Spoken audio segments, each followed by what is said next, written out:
Welcome again. This is the Rock Talk Show. I'm your host, Phil Chalosky. Today, I have a very special guest, local musician, Jerry Duffy. Welcome to the show. 1, 2, 3, 4!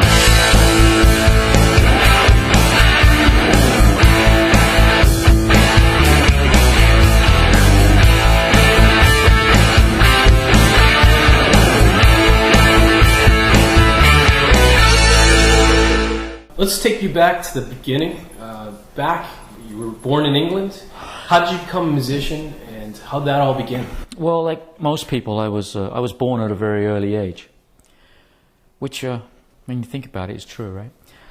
How I became a musician? Well, back in the early 60s, I guess, when everything was going on, everything was happening over there, the Beatles, Rolling Stones, you name it, that's when I got really involved in meeting a couple of guys who also played guitars, and we didn't know anybody who played drums, so I just started playing drums, and we went from there. I saved up from my little local paper round job during the early mornings, and gradually got a drum kit together.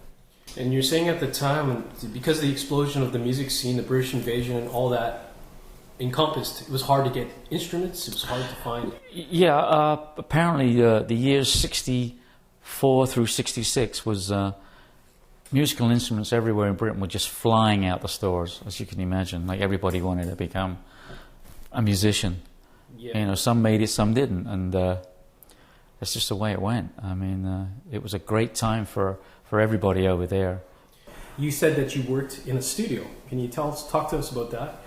Yeah, I was only there about 18 months at IBC Studios in West End of London, but it was an intense 18 months, very intense, because a lot of times you'd be in a session and you wouldn't see daylight for hours and hours, because you're just in there working, setting up this, setting up that, rerunning stuff.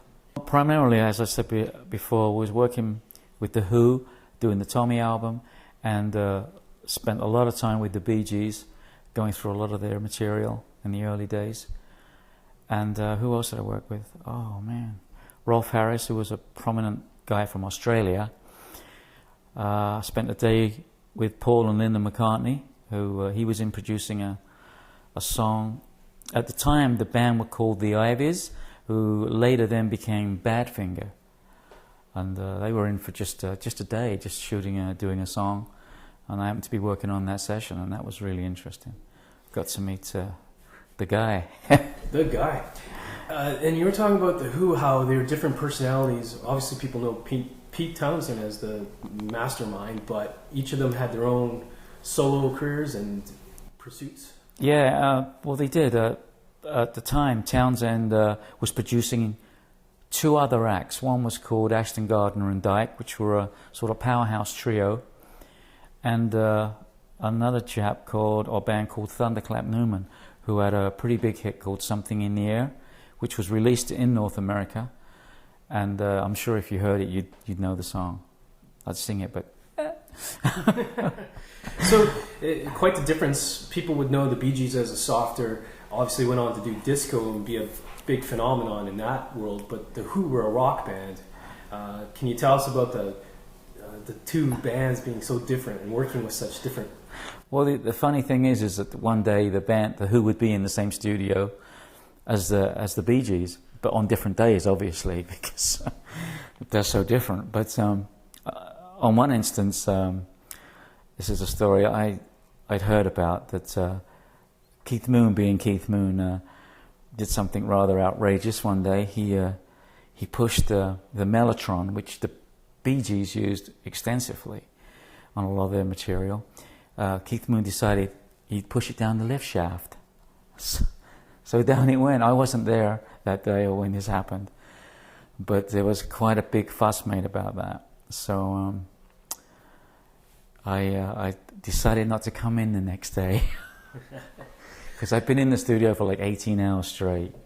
So Jerry, can you tell us any wild stories, some weird, wacky things that have happened in your life as a musician or engineer and studio work? I'll take you back to a time when we were doing a mobile recording I was working with a chap called John Pantry. He was one of the main engineers at IBC, and we were called out to do a mobile recording at a place called the Wigmore Hall in West London, and we were using the Rolling Stones 16-channel mobile unit, and we were recording a couple called Tim Hollier and Armory Kane. These were a duo, quite just on the up and coming back then. And so we get there, and the truck arrives, and I'm busy running cables and setting up the stage for the 2 acoustic guitars and mics and stuff like that. And while I was doing that, I was working from the van, running all these cables through. And there was a chap in the washroom where I had to run the cables through to get onto the stage. And this chap was always there, getting dressed up and makeup and this and that. And he was just always like, wherever I wanted to go with the cable, he was just like always in the way. And I said, please, like, you know, you're in my way, you know. And he said, oh, okay, you know, I'm sorry and all that. So it was all right. We managed to get it all done, no problem. And at the end of the venue, John Pantry, the engineer, said to me, he says, you know who that was? I says, no, I had no idea who that was. He says, that was David Bowie, who was getting dressed in the washroom when you were running wires through. I had no idea, you know. It's this tall, lanky, skinny guy getting all this stuff on, you know. Well, thank you, Jerry, for being on the show. We had a lot of fun. We did, anytime. Anytime. Well, that's our interview here on the Rock Talk Show. And we'll see you again. I'm your host, Phil Chalosky. Till next time.